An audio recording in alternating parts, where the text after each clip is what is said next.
오늘 아침에는 엘리사의 죽음과 요아스 왕, 그런 제목으로 말씀 나누겠습니다. 귀한 축복의 시간 되어지기를 소망합니다. 엘리사의 죽음에 대하여서 말씀하십니다. 오늘 말씀에는 엘리사가 죽을 병이 들었다 이렇게 말씀하십니다. 참 특별한 것은 엘리사는 어떤 사람입니까? 하나님의 사람 아닙니까? 하나님의 능력의 사람. 그의 예언은 빗나간 적이 없었으며 그는 요아스 왕이 내 아버지여 내 아버지여 이스라엘 병거와 마병이요 하고 말하였던 것처럼 그렇게 이스라엘을 지키는 하나님의 대표자였습니다. 그런데 엘리사가 죽을 병이 걸렸어요. 그 참 희한하지 않습니까? 인간의 한계를 말씀하는 거예요. 하나님 앞에 어떤 인생이라도 인생은 한계가 있다라는 것입니다. 한계 없는 인생이 어디 있습니까? 그렇죠? 하나님의 은혜가 임하니까 엘리사가 대단하고 하나님의 능력이 임하니까 모세가 대단하고 그런 거지. 인간 혼자 놔두면 실패하고 연약할 수밖에 없는 그런 부분이 인간 아닙니까? 그래서 아브라함도 위기에 처하니까 아내를 팔아먹고, 베드로도 위기에 처하니까 선생님도 모르고 예수님도 모르고 그냥 막 부인하고 또 저주하고 도망가고, 인간은 다 언제나 그렇게 연약하죠. 엘리사도 마찬가지다라는 것입니다. 요아스에게 있어서 이스라엘의 여러 왕조에 있어서 엘리사는 대단한 이스라엘의 그 지키는 자였고 이스라엘의 위대한 예언자였지만 그도 죽을 병이 걸리는 연약한 인간일 뿐이었다라는 것을 그렇게 보여주고 있는 것입니다. 우리는 늘 그 생각을 하는 게 중요합니다.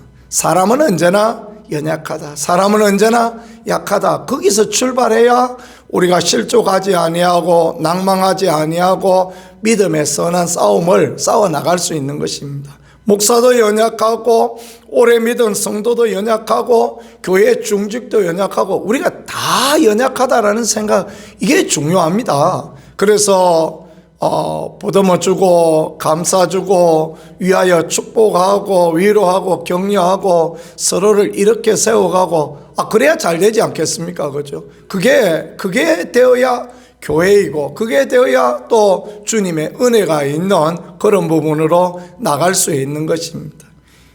이 엘리사의 죽음은 결국은 천수를 다한 죽음입니다. 엘리사가 자기 인생 다 살아가다가 엘리야의 부름을 받고 모든 것을 버려두고 나와서 사역을 한 지 50년이 지났습니다. 사역 50년 한 사람이 세상에 어디 있습니까? 완전히 은퇴도 없이 하다가 그러다가 죽을 때가 되어서 이제 자기 기력이 다 하여서 그렇게 이제 하나님 앞에 가는 것입니다. 그런데 하나님께서는 죽을 병이 들어서 죽었다라고 이렇게 표현하심으로써 엘리사도 인간으로서 한계가 있다라는 걸 보여주시는 것입니다. 이 한계 가운데에서 요아스 왕은 어떻게 하느냐? 요아스 왕은 그 엘리사가 병들어 죽게 되었다 그러니까 병문안을 오고 찾아옵니다. 그러면서 내 아버지여 내 아버지여 이스라엘의 마병과 병거요 하고 그렇게 엘리사를 찾아와서 당신이 하나님 나라 가셔버리면 당신이 죽어버리면 우리 어떡합니까? 그렇게 믿음의 고백을 하고 그렇게 이제 애통해 하는 그런 모습을 본문이 그렇게 보여주고 있는 것입니다.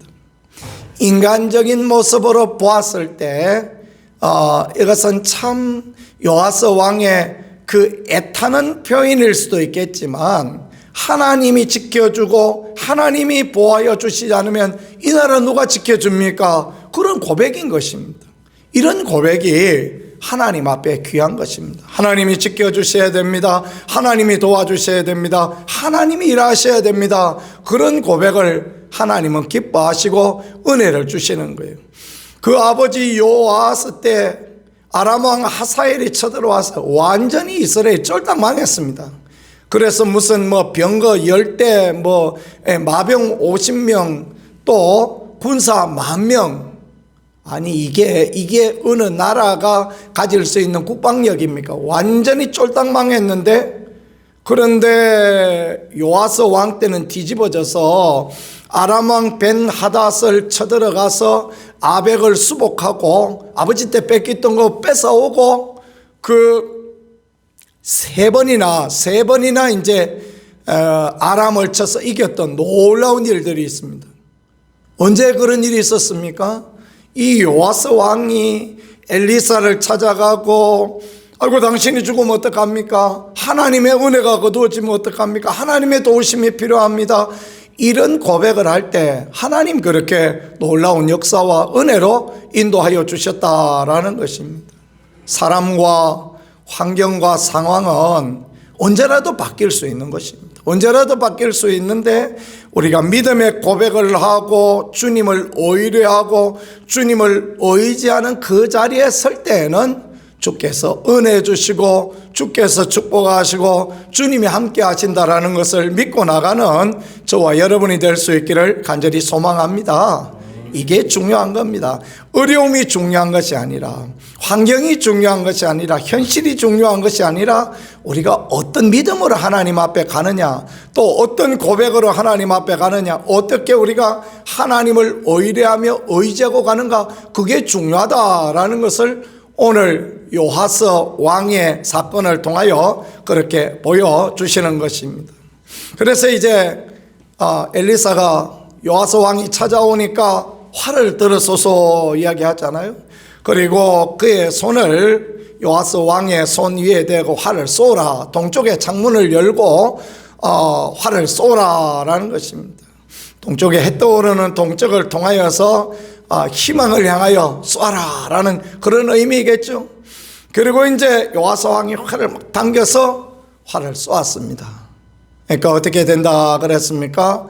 화살을 쏘았으니 하나님의 구원의 화살이 이제 임하여져서 이제 아람 왕의 손에서 하나님이 구원하시고, 당신 아버지 때 빼앗겼던 그 아벡을 다시 회복하는 그런 은혜를 하나님 주시겠다. 결국은 요아스 왕이 그렇게 되어지는 은혜와 은총을 누리게 되어집니다. 근데 또 한 번 이제 이야기를 하는데, 화살을 들고 땅을 치라. 왜 치라 그러는지 모르는 거죠. 그러니까 3번만 이렇게 쳤습니다. 그러니까 엘리사가 역정을 내면서 하시는 이야기가, 왜 그 3번만 치냐고, 5번 쳤으면 아람을 완전히 멸망시켰을 텐데. 생각해 보니까 내가 이 병사 이거 가지고 이 마병 50명, 병거 10대, 이 10,000명 군사 가지고 어떻게 아람을 치겠느냐, 그렇게 생각할 수도 있었겠죠. 그러니까 그냥 치라 그러니까 힘없이 땅바닥 3번 내리쳤던 것 같습니다. 믿음이 중요하다라는 걸 보여주는 거 아닙니까? 지금 약속의 말씀을 들었잖아요. 좀 전에 약속 말씀을 들었어요. 화살을 쏘면 그러면 이기게 하나님 도와주신다. 그래서 화살을 쏘았습니다. 그러면 치라 그러면 막 열심히 죽도록 막 화살이 부러지도록 쳐야 되는데, 그죠? 믿음으로 행하지 않으니까 어때요? 아이고 왕이요, 어떡합니까? 당신이 3번은 아람을 쳐서 이길 수 있겠는데 그 다음에는 못 이깁니다. 그 이야기를 했죠.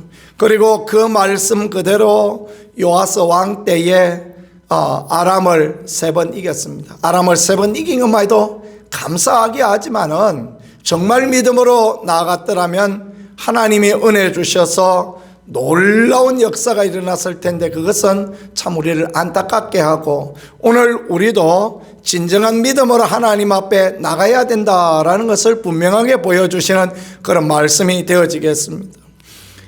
아버지 요아스 때하고 아들 요아스 때하고 뭐 다릅니까? 똑같지 않습니까? 그죠? 전혀 달라진 바가 없습니다. 아버지 때 완전히 쫄딱 망한 나라가 되어졌습니다. 그러나 은혜를 구하니 하나님이 도와주시고 하나님이 은총 더하여 주시고 믿음이 연약하여 완전한 승리와 은혜를 얻지 못하는 것은 연약한 인간, 약한 우리를 보여주는 그런 모습이 아닐까 생각되어집니다. 엘리사도 연약하고 우리도 연약하지만 하나님의 도우심, 하나님 은혜 구하면 하나님의 역사는 여전합니다. 재미있는 이야기는 그 다음에 나오잖아요. 엘리사가 죽어서 동굴에 장사를 지냈습니다. 이스라엘의 무덤은 동굴이거든요. 인위적으로, 부자들은 인위적으로 굴을 파기도 하고, 가난한 사람들은 그 자연 상태에서, 이 석회암 지역이라 물이 흘러내리면 자연 상태에서 굴이 생깁니다. 그러면 그 굴에 갖다가 시체를 갖다 넣어놓고 그 앞에 돌문으로 막는 것입니다. 짐승이 와서 뜯어먹지 못하도록 그렇게 하는 거죠. 그럼 갖다 내버리는 거하고 똑같은 거죠. 엘리사가 죽었습니다. 아무리 위대한 엘리사라도 뭐 죽었으니까 갖다 내버려야지 어떡합니까? 자, 그래서 굴 속에 장사를 지냈습니다. 그 뒤에 말입니다. 아람 왕 벤 하닷이 쳐들어왔는데 전쟁이 나가다가 보니까 사람의 장례를 치르는데 막 정신도 없이 도망가고 해야 될 그런 형편이다 보니까 뭐 장례 치르고 뭐 요단강 건너가 만날이 부를 정신도 없으니까 막 엘리사가 있는 굴에다가 시체를 던져 넣었는데 이 웬일입니까? 엘리사를 장사한 다음 해가 되었으니 그 사람의 뼈라는 게, 사람의 살이라는 게 다 녹아지고 그때 뼈만 남았지 않겠습니까? 그런데 엘리사의 뼈에 닿으니 그 사람이 살아났다. 위대한 기적이 일어났다. 뭔 이야기를 하고 싶은 것입니까? 엘리사는 죽어도 엘리사의 하나님은 살아계시다. 엘리사는 죽어도 엘리사에게 능력 주셨던 하나님은 살아계시다. 그 말씀하고 싶은 거 아니겠습니까? 그죠? 엘리사의 뼈가 무슨 대단한 능력이 있고 죽은 사람 살아나겠습니까? 만일에 엘리사의 뼈가 그런 것 같으면 엘리사의 뼈를 지금이라도 찾아가지고 우리가 돈 벌러 가야지, 그죠? 뼈 하나씩 갖다가 딱 대면 살아나고 이 사람 살아날 때 1,000,000원, 저쪽 살아날 때 2,000,000원 이래가지고 그냥 이쪽 주머니 저쪽 주머니 아래 주머니 뒷주머니 다 채우고 이러면 얼마나 좋겠습니까? 그런데 그게 아니란 말이에요. 하나님 뭘 말씀하시느냐 하면 엘리사는 늙어 죽을 수 있는 한계밖에 없었지만 요아스가 믿음으로 나가니 하나님이 축복하셨고, 엘리사는 죽어 썩어 문드러져 뼈밖에 없었지만 하나님의 능력에 닿으니 죽은 사람도 살아나는 하나님의 은혜와 축복이 있다라는 것을 그렇게 말씀하십니다. 그러니 하나님을 바라보고 하나님을 의지하고 나가는 것이 얼마나 귀한가라는 것들을 우리에게 보여주시며, 또 예언대로 하나님의 말씀대로 그 아버지 요아스의 때 빼앗겼던 그 성을 회복하고 그 다음에 3번 전쟁에 이겼더라라는 걸 통하여서 하나님은 여전히 살아계시고 엘리사가 없다고 문제가 아니고 믿음이 있으면 하나님이 일하시고 하나님을 신뢰하는 자에게 언제나 은혜를 주신다라는 것을 말씀을 통하여 잘 보여주시는 것 같습니다. 살다가 우리는 어려운 일도 많이 당하고 힘든 일도 많이 당하고 그렇지 않습니까? 하나님을 기대하고 하나님의 은혜 가운데 가면 하나님은 언제나 우리의 최선이 되시며 은혜를 이끌어 주실 것입니다. 그 하나님을 신뢰하는 우리 모두가 되어지고 그 하나님 앞에 간절함으로 나갈 수 있는, 믿음으로 나갈 수 있는 은혜와 축복이 우리의 삶에 있기를 예수 그리스도 이름으로 간절히 축복합니다.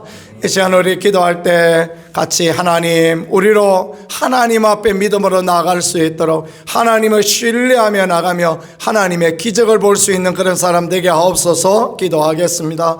주님이 은혜 더하여 주셔서 이 지방선거위에 주님의 능력과 은혜와 도우심이 있는 그런 놀라운 은총이 있게 하시고 이 나라가 든든히 설 수 있도록 하나님 은총 다하여 주옵소서 기도하겠습니다. 주의 교회를 세워주시고 주의 교회 가운데 하나님의 일하심과 하나님의 능력과 은혜가 드러나며 모든 문제들이 주의 은혜 가운데 해결되어지는 그런 교회 되게 해달라고 그렇게 하나님 앞에 기도하겠습니다. 이 시간 우리 두 손 들고 주여 한번 하고 같이 하나님 앞에 기도하겠습니다.